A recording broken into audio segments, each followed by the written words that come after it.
Movie start होती है और हमें गर्ल हॉस्टल का सीन दिखाया जाता है, जहाँ पर तीन लड़के चुपके से लड़कियों को देखने आते हैं और उन तीनों का नाम रॉय, जिम और पॉल था। वो तीनों एक दूसरे के कंधे पर खड़े होकर जॉर्डन नाम की एक लड़की को नहाते हुए देख रहे थे। जॉर्डन भी उन्हें देख लेती है। जॉर्डन जब खिड़की के पास आती है तब पॉल उसके टॉवल को खींचने की कोशिश करता है, लेकिन तब भी वो तीनों नीचे गिर जाते हैं। उन तीनों को नीचे गिरता हुआ देखकर वो सभी लड़कियां उन पर हंसने लगती है। इसके कुछ दिनों बाद हमें एक पार्टी का सीन दिखाया जाता है। उस पार्टी में हम क्रिस और जिम को साथ में डांस करते हुए देखते हैं। दूसरी तरफ पॉल उस पार्टी में एक लड़की को पटा लेता है और उसके साथ गपागप करने लगता है, लेकिन तभी वह स्कूल के सभी टीचर आ जाते हैं और उन्हें ऐसा करते हुए देख लेते हैं। अगली सुबह सभी लड़कियां एक्सरसाइज करने लगती है।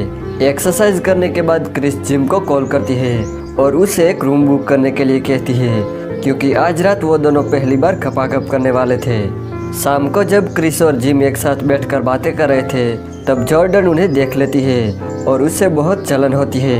इसके बाद वो अपने शर्ट का बटन खोलकर जिम को सेड्यूस करने की कोशिश करती है। क्रिस की फ्रेंड बेट्सी ये सब देख रही थी और उसे ये अच्छा नहीं लगता, इसलिए वो घोड़े में बैठकर जॉर्डन के पास जाती है और उसकी शर्ट फाड़ देती है, जिसे वो सभी के सामने टॉपलेस हो जाती है।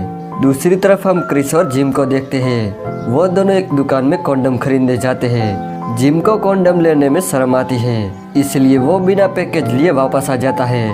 इसलिए क्रिस अब कॉन्डम लेने जाती है और वो ले आती है।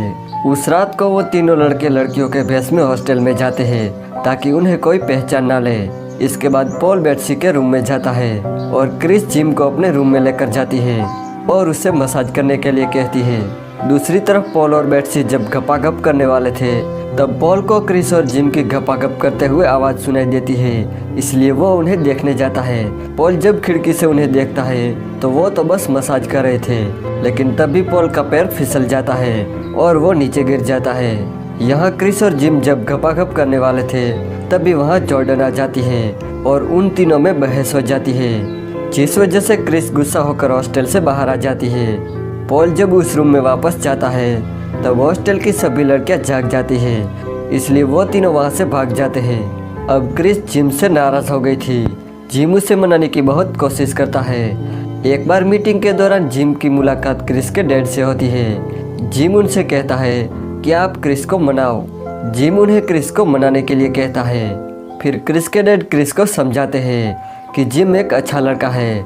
फिर थोड़ी देर बाद क्रिस जिम के पास जाती है और उन दोनों का पैचअप हो जाता है। इसके बाद हम जॉर्डन के फादर को देखते हैं। उन्होंने हाल ही में एक नई शादी की थी। वो बहुत ही अमीर थे।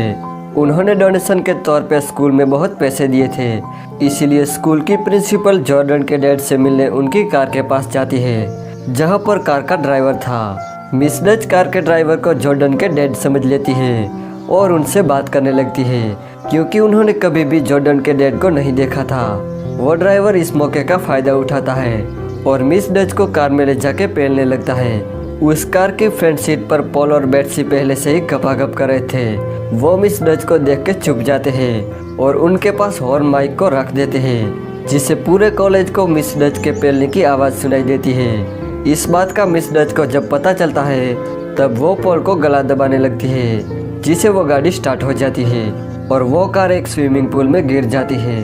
अगले सीन में हम क्रिस और जिम को देखते हैं। उन दोनों ने एक होटल में रूम लिया था, क्योंकि आज रात वो पहली बार गपागप करने वाले थे, लेकिन उन दोनों का ये पहली बार था, इसलिए घबराहट की वजह से उन दोनों के बीच ऐसा कुछ भी नहीं होता। दूसरी तरफ पॉल जॉर्डन को फंसा के एक रूम में ले जाता है और ज़बरदस्ती उसके साथ गपागप करने की कोशिश करता है, लेकिन तभी वहाँ बेट्सी आ जाती है और पॉल को बहुत मारने लगती है। अगली सुबह हम क्रिस और जिम को एक बीच पर देखते हैं, जहां वो दोनों खुले आसमान के नीचे गपागप करते हैं और इसी के साथ ये मूवी यहीं पर एंड हो जाती है।